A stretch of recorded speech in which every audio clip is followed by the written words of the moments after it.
Salut, c'est Seb, bienvenue dans ce confessionnal du jeudi 9 août 2018. Bon, il s'est passé grave de choses, autant tu vois, des fois il se passe rien, c'est un petit peu mort, donc tu peux voir voilà, dans les vidéos un petit peu précédentes, autant là ces derniers jours, tout s'est un petit peu enquillé. Bon, pour faire dans l'ordre déjà, hier soir, on s'est fait un workshop avec Nicolas et Gaëtan sur la proposition de valeur, sur le positionnement. Commencé le workshop à 7 h, on a dû finir, il était minuit, donc c'était assez intense, c'était la première partie du workshop. Bref, on a filmé un petit peu les pitchs, on a travaillé les propositions de valeur, on a travaillé du coup l'espèce d'équation OK, problème, personnage, solution différenciante.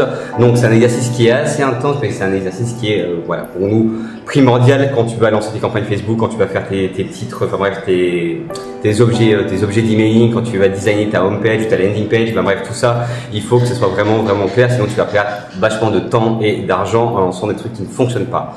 Premier truc. Après, ce matin, qu'est-ce qui s'est passé du coup ce matin,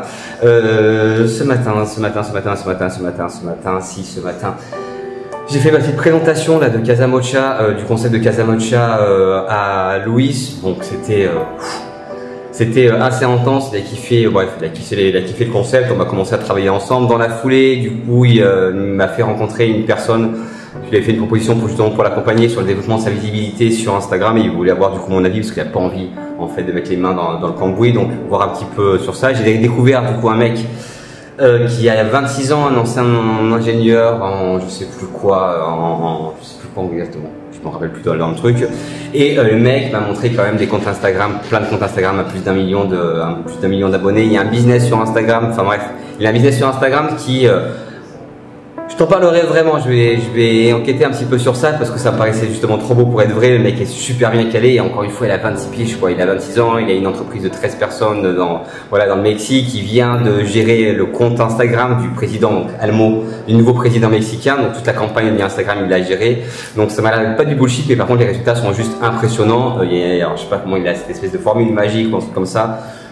Bref, on a parlé un petit peu business, il est intéressé pour faire des collaborations, donc c'est sur un super bon point. Et dans la foulée, pour rentrer dans les grosses surprises aussi, j'ai eu un petit call là tout à l'heure avec voilà, une membre de la communauté qui a 20 ans.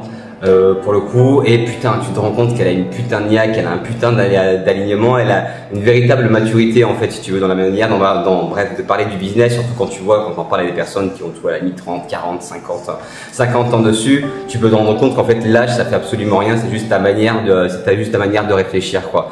Mais du coup c'est hyper encourageant en disant putain, imagine-toi à 20 ans t'es comme ça dessus, puis dans 10 ans, à 30 ans ou dans 15 ans, tu vois, genre j'ai 36 ans dessus, dans 16 ans, imagine-toi juste où elle sera si elle se fait confiance et si justement voilà, elle ose un petit peu sortir des sentiers battus, en tout cas sortir de sa zone de confort. Je te parle de ça parce que c'est des discussions qu'on a régulièrement aussi ici à la Hacker House.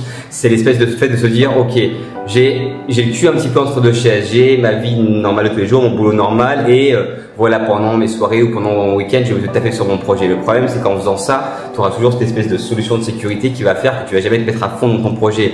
Et que le faux, à mon avis, la fausse stratégie ou la mauvaise stratégie, c'est de dire, ok, je vais faire la transition à partir du moment où mon nouveau business sera aussi rentable que mon ancien business. Mais sur ça, ça se trouve, ça va jamais arriver parce que tu pourras jamais savoir si ça va fonctionner à partir du moment où tu t'es pas focus 100% de ton temps de cerveau disponible sur ton projet, sur un seul et même projet, en te disant que peut-être que ça va fonctionner le premier mois, le deuxième mois dessus, mais si tu es aligné, mais si du coup tu fais preuve d'autodiscipline, mais si du coup tu fais aussi preuve de régularité dans ton boulot, que tu apprends à apprendre et tu apprends du coup à t'organiser, forcément au bout d'un moment ça va sortir. Forcément au bout d'un moment tu vas réussir.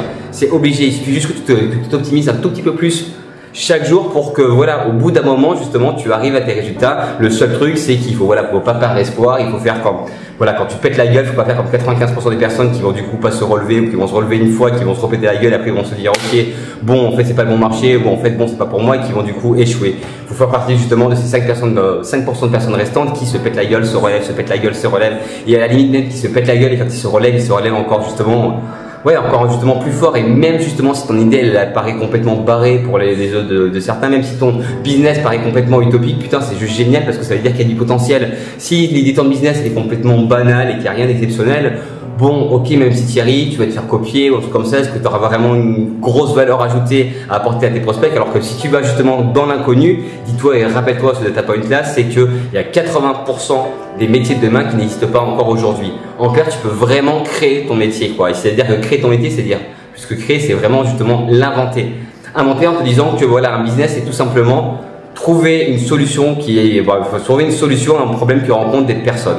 Tout simplement. Et que bien évidemment, cette solution-là, il faut qu'elle apporte de la valeur, il faut que cette solution-là, elle soit justement différenciante. Mais ça, par définition, ça peut l'être à partir du moment où tu penses ton projet et tu es forcément différent de moi, de ton collègue ou de trucs comme ça, parce que c'est ce qu'on appelle, et on le rabâche sur chacune de nos vidéos, le capital humain, qu'on socle de connaissances, compétences et expériences, qui fait qu'en tant qu'expert et individu, tu es différent, tu as ton propre ADN, quoi. Donc voilà, c'était un petit peu là 2 jours vraiment intenses. En plus c'est cool parce que ça fait repenser un petit peu au mode agence, sauf que là t'es un petit peu au soleil, sous les cocotiers dessus, et que putain c'est juste génial de parler avec différents types de personnes, que ce soit entrepreneurs ou pas, que ce soit des gens de 20 ans ou des mecs de 50 ans ou 60 ans justement comme les potes de Louis, ce genre de trucs là. C'est hyper enrichissant et surtout quand c'est dans une autre culture, quand c'est dans un autre pays, parce que ça donne des grilles de lecture du coup de business qui vont être différentes, parce que ici tu fais pas du business de la même manière qu'en France, quoi. C'est absolument rien à voir. Mais du coup ça permet encore une fois de se pimper, de sortir de sa zone de confort et tu te dis ok, si tu fais faire du business en France, si je fais faire du business du coup en Amérique latine dessus, j'ai déjà un peu plus d'opportunités après pour le futur si je veux me diversifier, si je veux du coup me réinventer. Et on va terminer ce petit confessionnal sur une note un petit peu positive. Ce qui est juste génial, on en parlait hier justement avec Gaëtan dessus, c'est que dans le monde d'internet, tu peux lancer un business à partir de rien et tu as la possibilité en fait chaque matin quand tu te réveilles justement de te réinventer. Chaque matin tu te réveilles, tu as le choix de te dire ok, si mon livre c'est une vie, qu'est-ce que je fais? Est-ce que je crée une page de plus? Est-ce que j'écris un nouveau chapitre ou à la limite est-ce que je ferme le livre et que je repars sur un autre livre, sur une autre aventure, sur une autre histoire, sur une autre thématique? C'est ça qui est juste génial. Donc en fait, tu as la possibilité chaque matin justement de te réinventer, quoi. C'est juste une question de choix, une question de priorité et une question de conviction. Sur ces belles paroles, je vais aller bouffer. Je te retrouve demain pour une prochaine vidéo qui sera un confessionnal ou pas. On verra. Mais je te dis donc à très vite. Salut!